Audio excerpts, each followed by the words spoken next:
গানের রেকর্ডিংটা হয়েছিল গত পরশু, আর মিক্সিং এর পর তৈরি হয়ে গেল দিলীপ ঘোষের ঝালমুড়ি গান। আজিকো পার্কে পঞ্চায়েত মন্ত্রীর ঝালমুড়ি পার্টিতে লাউড স্পিকারে বাজলো সেই গান, সঙ্গে পাকা কাঁঠালের স্বাদও নিলেন সবাই।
জুন 8 জুলাই হাজিরা দেননি অভিষেক বন্দ্যোপাধ্যায়। ডিজে মন্তব্য মামলায় আজ কি অভিষেক বন্দ্যোপাধ্যায় বিধাননগর আদালতে হাজিরা দেবেন? তার ভয়েস স্যাম্পল টেস্ট দেওয়ার কথা কলকাতা হাইকোর্ট কিন্তু একেবারে কড়া নির্দেশ দিয়ে দিয়েছে।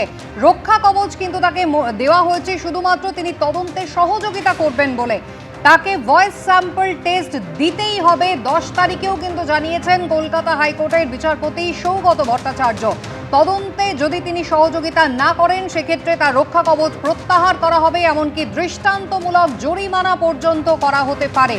30 জুন 8 জুলাই পরপর দুদিন কিন্তু তিনি ভয়েস স্যাম্পল টেস্ট দিতে যাননি। তাকে সময় নির্ধারণ করে দেওয়া হয়েছিল, কিন্তু যে এফআইআর তার বিরুদ্ধে হয়েছিল সেই এফআইআর খারিজের আবেদন করে তিনি কলকাতা হাইকোর্টে মামলা পর্যন্ত করেছিলেন। গত 10 তারিখে কলকাতা হাইকোর্টের বিচারপতি সৌগত ভট্টাচার্যের কড়া নির্দেশ এবং তারপরে সেই মামলা প্রত্যাহার করে নেন অভিষেক বন্দ্যোপাধ্যায়ের আইনজীবী।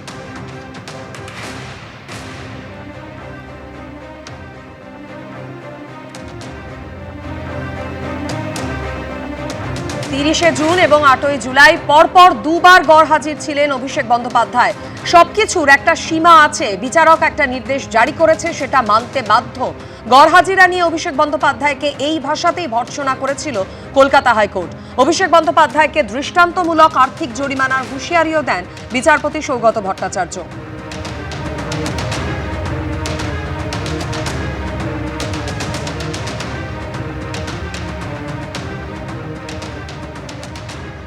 যে মন্তব্যের কারণে হাইকোর্টের এই কড়া নির্দেশ, ভোট প্রচারে গিয়ে বারবার ডিজে বাজানো নিয়ে যে হুঁশিয়ারি অভিষেক বন্দ্যোপাধ্যায় দিয়েছিলেন, শোনাবো। 4 তারিখ মমতা বন্দ্যোপাধ্যায় যতই উদার হোক, আরামবাগের স্টিয়ারিং আমার হাতে থাকবে। ডিজে তো বাজবেই, এমন জোরে বাজবে কান ঝালাফালা করে দেবো। 4 তারিখ জবাব হবে। মমতা ব্যানার্জির উদারতা, অনেক উদারতা হয়েছে। 4 তারিখ ফল ঘোষণা হবে, রবীন্দ্রসঙ্গীতের সাথে ডিজেও বাজবে, এবার বলে দিয়ে গেলাম। যারা মানুষের প্রতি অবিচার করেছে, মানুষকে অপমানিত করেছে, তাদের জন্য এবার রবীন্দ্রসঙ্গীত না, এবার 4 তারিখ ডিজে বাজবে। তৈরি থাকো। 4 তারিখ সন্ধে অবধি অপেক্ষা করতে হবে না, 1টার পর থেকে ডিজে বাজবে রবীন্দ্রসঙ্গীতের সুরে। কে কত বড় নেতা আমি তালিকা তৈরি করে রেখেছি। ব্লক ধরে ধরে, পঞ্চায়েত ধরে ধরে সুদে আসলে হিসেব হবে। 4 তারিখ কিন্তু রবীন্দ্রসঙ্গীতের সাথে ডিজে বাজবে। মনোযোগ দিয়ে আমার কথা শুনবে। 16, 17, 18, 19 যদি কোনো বিজেপির নেতা ইআরও অফিসে ফর্ম জমা দিতে আসে 10টার বেশি, তাহলে রবীন্দ্রসঙ্গীতের সাথে একটু ডিজেও বাজিয়ে দিয়ে ডিজেও শুনিয়ে দেবে। এবিপি আনন্দ, এগিয়ে থাকে, এগিয়ে রাখে।